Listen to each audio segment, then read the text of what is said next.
Hello everyone and welcome back to TowerGate. It is TowerGate day number 950, 950, November 7th, 2019, Thursday. Thank you so much for tuning in. Okay, we have a lot to talk about here today, so let's go ahead and get with it. First of all, we are learning today that, again, from Project Veritas, that they have learned that ABC News is saying that they have now determined who accessed the file of the report that we talked about yesterday, where they basically canned the story on, spiked the story, I should say, on Jeffrey Epstein. So now ABC is saying they now know who accessed the file. They don't know if that person actually is the one who leaked it, but that person may have given that information to someone else who leaked it to Veritas. And they believe that that person now works for CBS. So now CBS has been drug into the mire. So I guess the first question that pops up in my mind, and I thought about this yesterday, let's think about what we're talking about here. According to this journalist, about 3 years ago, she got the scoop on this story. She had an interview with the first-hand witness of the crimes, the alleged crimes, of Epstein and many powerful people around him, including Prince Andrew and Slick William Jefferson Clinton. Now, they spiked the story. Okay, well, that's one thing to spike the story. But think about this. They learned from a first-hand source about a horrendous crime. Many horrendous crimes about a horrible criminal. You can't get much worse. He may be one of the worst sex offenders in the history of the country. And they get a first-hand source telling them this. And that there are many other people involved with him. I mean, they have evidence of this horrendous crime. Now, to sit on it or spike the story is one thing. But to withhold evidence of a crime, shouldn't that be a problem? If you knew, if you or I, any of you out there, or I, were aware of a crime, and we did not report it, we're liable. If you know about a crime, you're obligated to notify law enforcement. This was a horrendous crime. Not just one crime, it's a horrendous criminal who has many, many other people who are associating with him who are also involved in the types of crimes he was engaged in, which we know that they're sickening type crimes, sex crimes of a very twisted nature. This is not just your average date rape. This is not just your average guy watching or someone watching kiddie porn or something. This is a high-profile individual who runs around with the world's ruling elite. They're engaged in all kinds of hideous sexual activities with underage girls. They have an active program for recruiting. Epstein has said, according to this news host, is running like a blackmail operation. He's using the dirt that he has on these powerful people, I guess, to get wealthier or gain power or something. And they kill the story. That's one thing, but they should have at least gone to law enforcement and said, "Hey, we don't want to go public with this. We're being threatened. It could be bad for our brand. It's a messy thing. It's a story that we don't even want to do." But the fact of the matter is, we have a first-hand source who gave us this information. And we feel obligated to turn it over to law enforcement. And they would have been covered.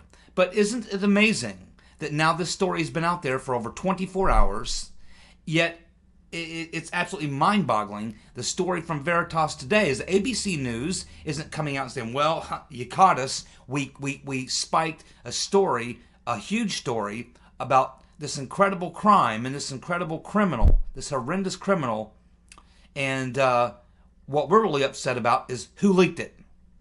Not about the fact that they sat on it and spiked the story about all these crimes. They didn't go to law enforcement. They spiked the story. They didn't report it to law enforcement. And what they're upset about is that the person leaked it. It violated their rules. Now, they love whistleblowers, don't they? Here they are writing this fake whistleblower story every hour of every day. Yet they get an actual whistleblower, a real whistleblower, about real crimes, about real serious crimes, and all they're obsessed with is finding out who leaked it. Man, there is something bad wrong in this world. There is something bad wrong. I honestly believe that I always knew there was a lot of corruption. You've always known there was a lot of corruption. We've all known about the corruption. But I could never imagine it being this bad. At this point, and this is something I've said before, it's time to, it's time to seriously revisit the National Security Act of 1947, which created the CIA and 27 other intelligence agencies. It's time to take a serious look at the FBI and the DOJ. I think that we literally need to fire everyone in the FBI and DOJ. Just completely fire everyone and start completely over and rehire all new people.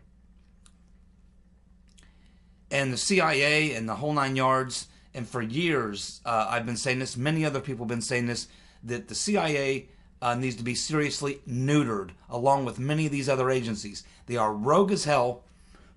They have been. They're out of control.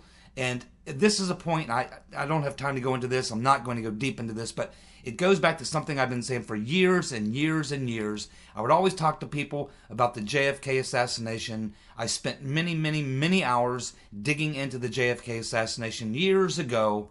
And I remember I would say for years and years that the worst mistake we ever did was allowing them to get away with it.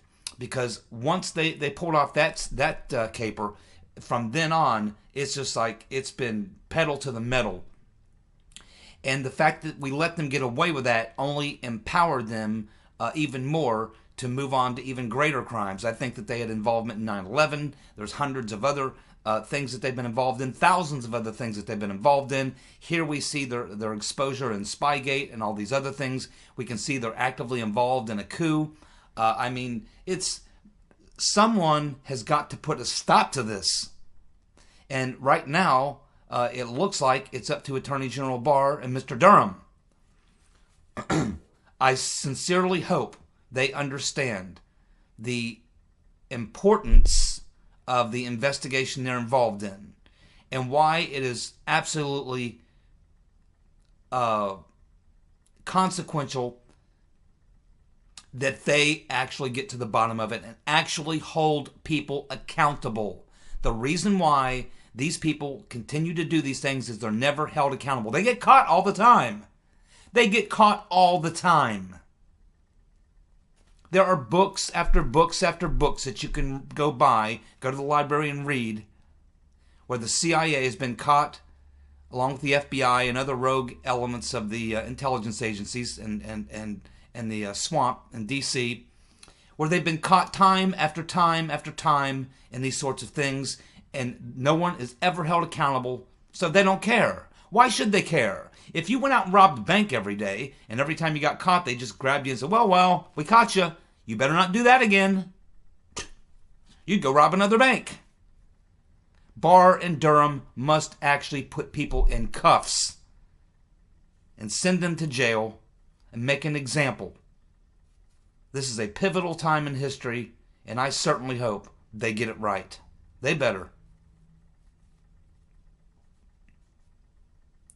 Now, this fake whistleblower, Sharamella, his lawyer is a dirty dog, as we have laid out before. About 2 or 3 weeks ago when his name first dropped, who he was, I gave you all the background information on this Mark Zaid and his past endeavors, this group that he belongs to, this legal group he belongs to. And now we have these tweets from 2017 that have been discovered by this a-hole, Mr. Zaid, calling for Trump's impeachment. Here we have, on a a response to a Twitter post, July the 1st, 2017. We have Zaid saying, quote, "We will get rid of him, and this country is strong enough to survive even him and his supporters." That's you and me. We have to. We have another one. Literally, this is 10 days after Trump's inauguration. January 30th, 2017. Coup has started. First of many steps. Hashtag rebellion. Hashtag impeachment will follow ultimately. And then he says again in that same thread, coup has started. As one falls, two more will take their place.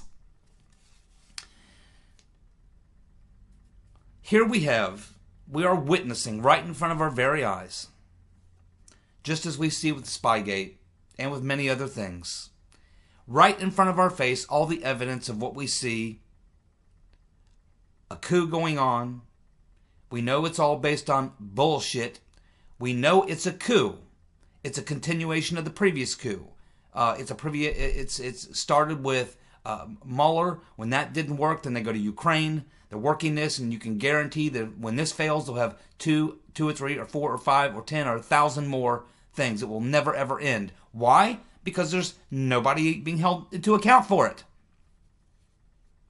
Mr. Zaid needs to be having an appointment with Mr. Durham. Mr. Durham, an Attorney General Barr. As the Attorney General, you cannot sit back and watch a coup take place. I certainly hope Attorney General Barr is paying attention. This is unbelievable. I would almost feel better if it were going on in the shadows and I didn't know about it. The fact that we have to sit here and know and watch it right in front of our face. It's being carried out. And these people do it with impunity. They don't care. They laugh in our face. It's like, haha, nothing's going to happen to us. Man, somebody better get a grip. And sadly, none of us are in position to do anything about it. We must rely. We have no choice but to rely on a handful of honest people like Jim Jordan, Mark Meadows, Devin Nunes, the president, and a few other people around him. And we have to hope and pray to God that Mr. Durham and Mr. Barr are like-minded people. It's the only hope we have. I certainly hope they understand that. And I think they do. I honestly do. I'm not sure if Barr knew exactly how deep the swamp was when he stepped into it, but he's figuring it out now, brother. He is figuring that out right now. So is Mr. Durham. The Rotten Reverend, the demonic buzzard, appeared last night on the Late Show. And she said that Rudy Giuliani has been possessed.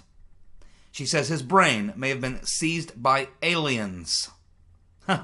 Well, when you're talking about demonic possession, I would say look at the Rotten Reverend and all the people she runs around with, like Mr. Epstein and Mr. Weinstein and all the other Steens.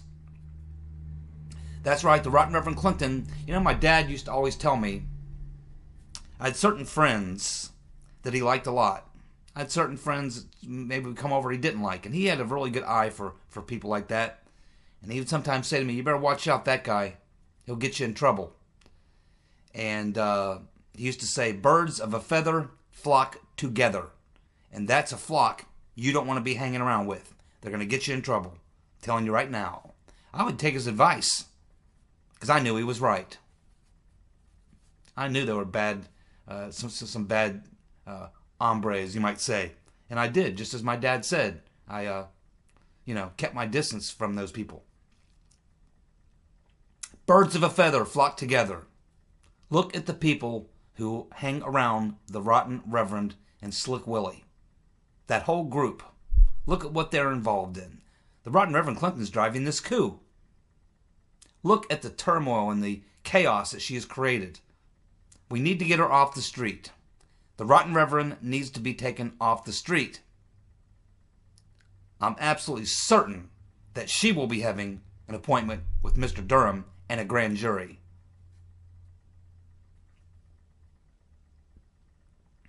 We now have a former member of the Ukraine parliament, Oleg Onyshchenko, Onyshchenko, who says that there were official and unofficial payments made to Hunter Biden from Burisma. There were payments on the books and off the books. Then we have another Ukrainian embassy official appearing on One American News with Jack Posobiec.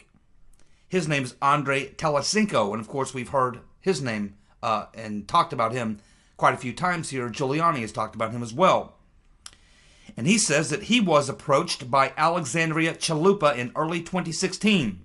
Chalupa was wanting dirt on Trump and Manafort.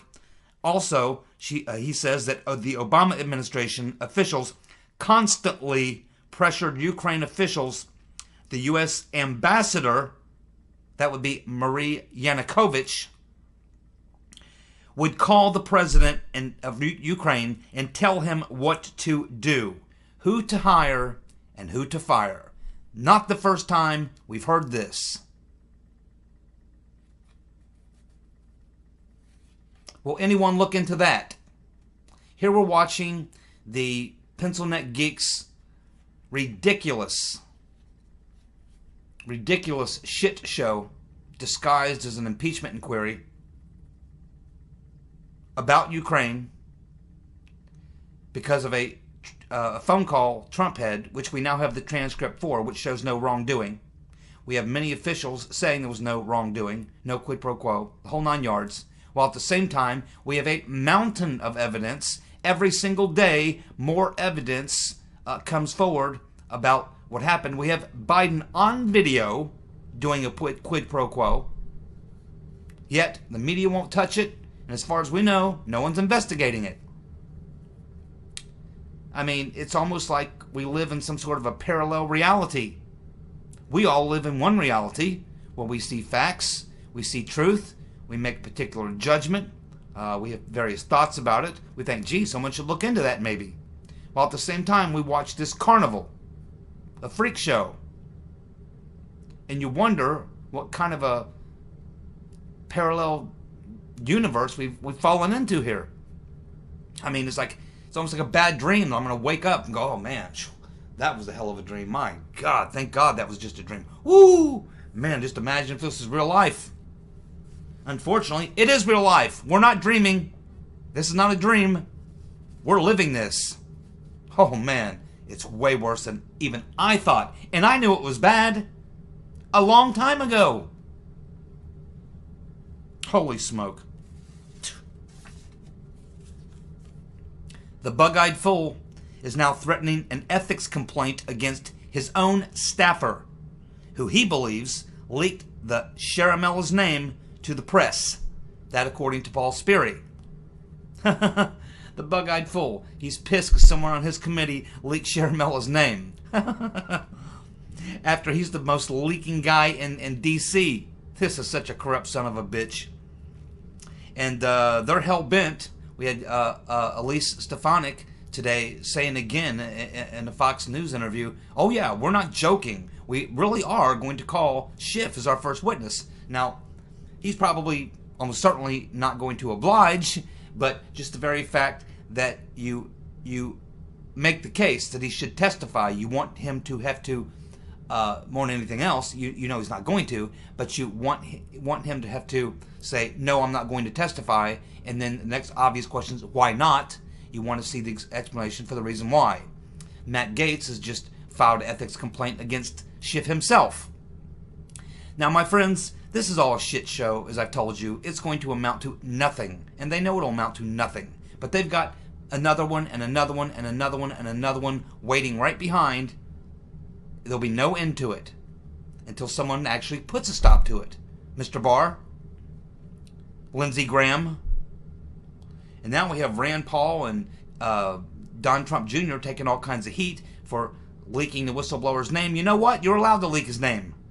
Rand Paul can go right on the Senate floor and say his name if he wants to. So can any member of Congress. He doesn't have those type of protections. The only thing that he's protected against, according to Matt Whitaker, is against any type of workplace retaliation.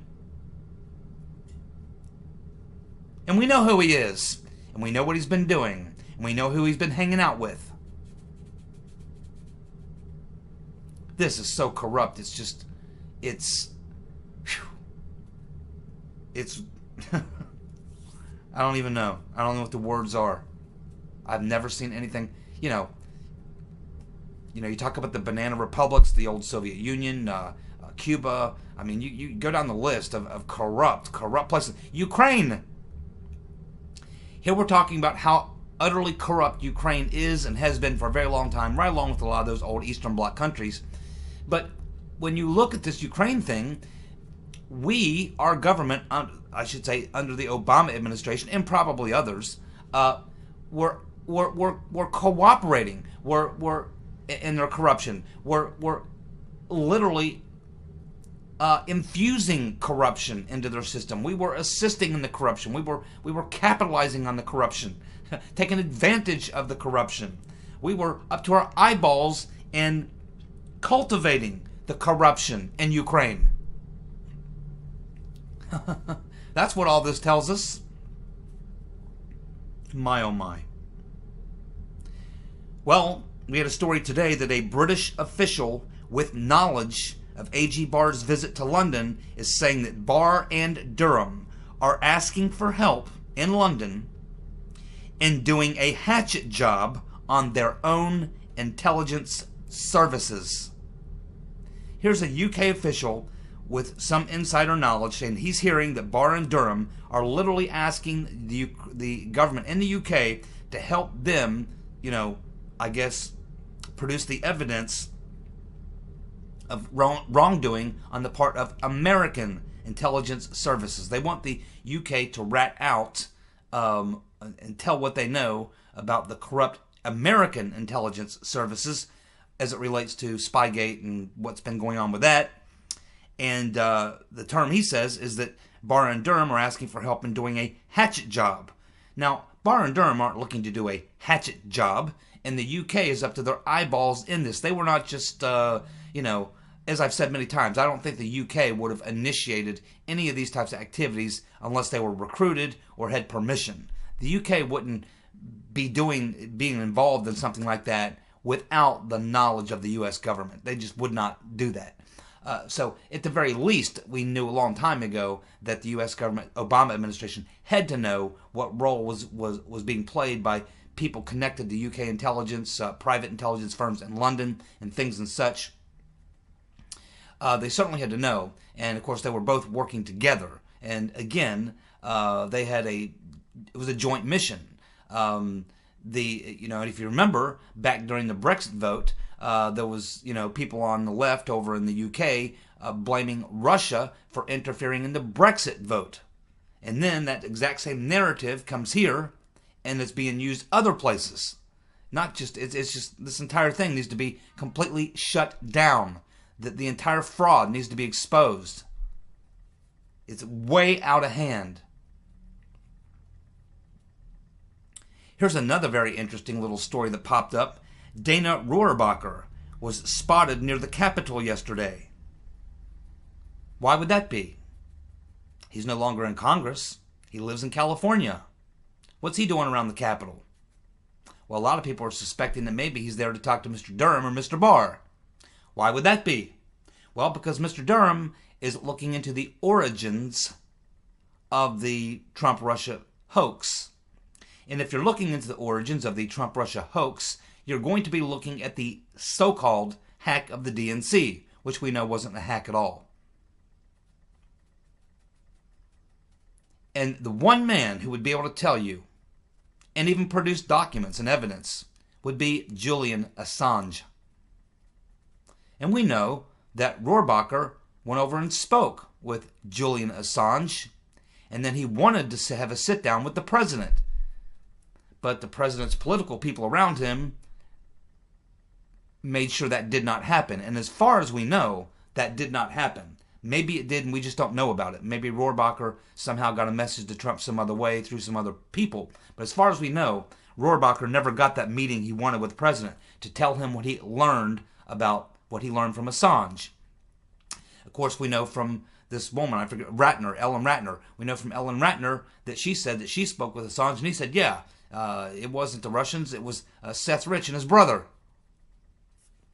So Durham is looking into this stuff. And I know we've not joked, but we've talked about it here before in the past, just like, hey, you think that Durham will actually look into that and then maybe discover that it was actually Seth Rich and his brother? And if that happens, will Durham begin to look in at the Seth Rich murder? And is that something that we might learn from his report? Is that something that may come out? Is that something that may be investigated? Well, if Rohrabacher is in the Capitol to talk to Barr or Durham, that's exactly what he would be talking about.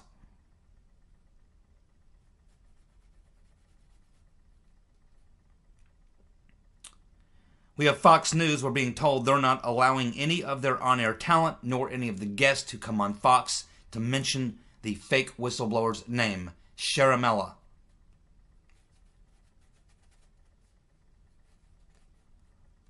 That's not very good news reporting. The name is out there. Media organizations can give the name without, having to worry about anything. It's their job. And the only way they would get in any trouble is if it's not true. If they know that Sharamella is the guy, then it's okay to say. Now, if it turns out he's not the guy, he's not the whistleblower, then a lot of people, probably even me, could be liable for accusing him. Although I just report what I read in the news. And that's what's being reported. He hasn't, this lawyer hasn't dropped any defamation suit on Paul Sperry or anyone else. He's just making a lot of threats about if something happens to my client, you could be liable. Do you think these people are sick enough to stage a Jesse Smollett-style attack on Mr. Sharamella so that they can go after Rand Paul and other people who have Sperry and other people? You think they're that low? I guarantee they are. In fact, the deep state might whack Mr. Sharamella. That'd be like a twofer, wouldn't it? They get to whack Sharamella and shut him up forever.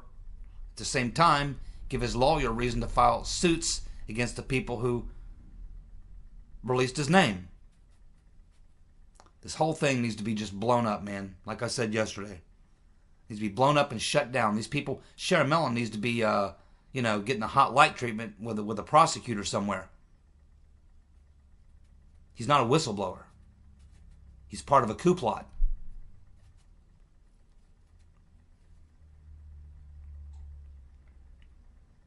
Quid pro quo Joe is now going after Chief Hiawatha. Good old Pocahontas. So we have apparently Warren claimed that Biden is running in the wrong party's primary. Yeah, I'm sure you like that one. So now he's going after Warren, and he's saying that her politics are elitist and condescending. Yes, they are. But I think what's really getting to Biden here is that Biden knows who's behind this effort to push him out. And it's not Republicans. It's not Republicans. And it's not even Elizabeth Warren. Biden knows because back in 2015, the same demonic buzzard put out the same crap in 2015 to get Biden not to throw a challenge with the Rotten Reverend in 2016. So now, here we are, 4 years later, the exact same stories that the Rotten Reverend Clinton campaign dropped on Biden back in 2015 are back. He knows where they came from in 2015, and he knows where they're coming from today. Maybe he feels that Warren is running as a proxy for the Rotten Reverend. Maybe that's the plan.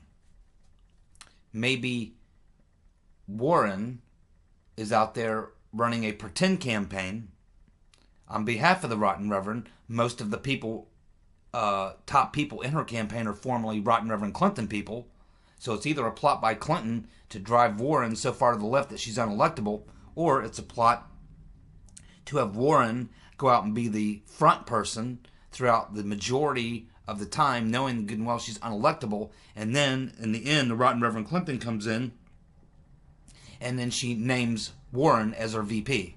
And this may have all been worked out. This could all be a plot. We're talking about the rotten Reverend here. Everything with the rotten Reverend is a plot. She never stops plotting and scheming. Never. She's demonically possessed, right along with that offspring with Webb Hubble, Chelsea Hubble, and of course the crooked peckered Slick Willie, her husband, a good friend of Mr. Epstein, a good friend of Mr. Weinstein, and every other Stein you can think of. What a dirty group of people, man. The damage that they do, the evil they have done, they really need to be taken off the street. These are dangerous criminals. They've been behind coups, and they were behind the Maidan coup. They were behind many other coups, Tunisia, various other places. Go down the list. It's a very, very long list.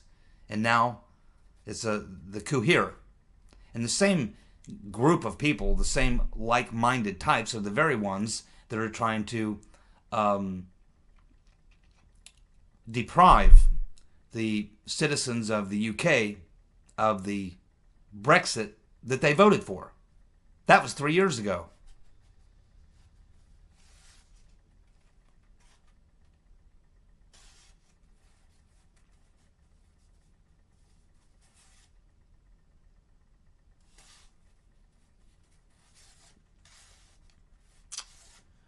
Okay, so that's basically what's going on here. Now, for those of you who will be interested, there's a very good interview out there with Lee Smith. I watched it last night on Declassified, or American Thought Leaders, I think it's called. And it's a good interview, a little over an hour long. He goes into pretty good detail. I ordered the book over the weekend. I expect I'll be getting it here in about a week or so. I'll be going through the book, and chapter by chapter, I'll be including things into my TowerGate video as we go through the Lee Smith book. One thing that, of course, he talked a lot last night. I was watching a video. He talked about these proto-dossiers. He concluded the same thing that I concluded a very long time ago, that Christopher Steele was not the author of the dossier, but rather just a salesman. It's exactly how I described him, a pitchman, a salesman, however you want to say it. I also say he was laundering information, laundering intelligence.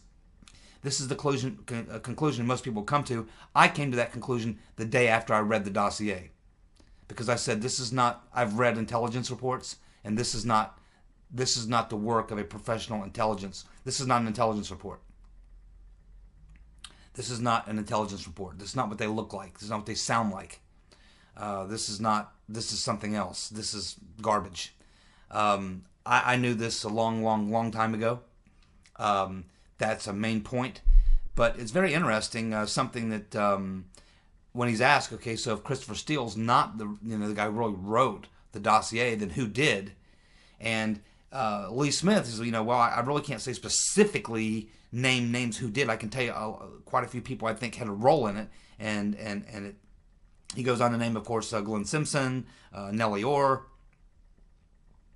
But he also, in addition to those, he also talks about the fact there's a lot of information in there from Ukraine, which means that, and of course, Chalupa was talking directly to Glenn Simpson, so it could have been some of that information made it into the dossier was coming from Chalupa to Simpson. She was also talking to Isikoff. She was also talking to the rotten Reverend Clinton, her people, and of course that information was finding its way into the Shearer dossier. But he also suggested that maybe there were even people within the FBI that may have been part of some of this stuff going on with these proto-dossiers. So I'm looking forward to getting the book and getting a little bit more into that particular line of thought with Lee Smith. But yeah, very good interview. You may want to check it out. And anyway, that's the news for today. I will be back tomorrow with much more. You guys have a good night. See you. Bye.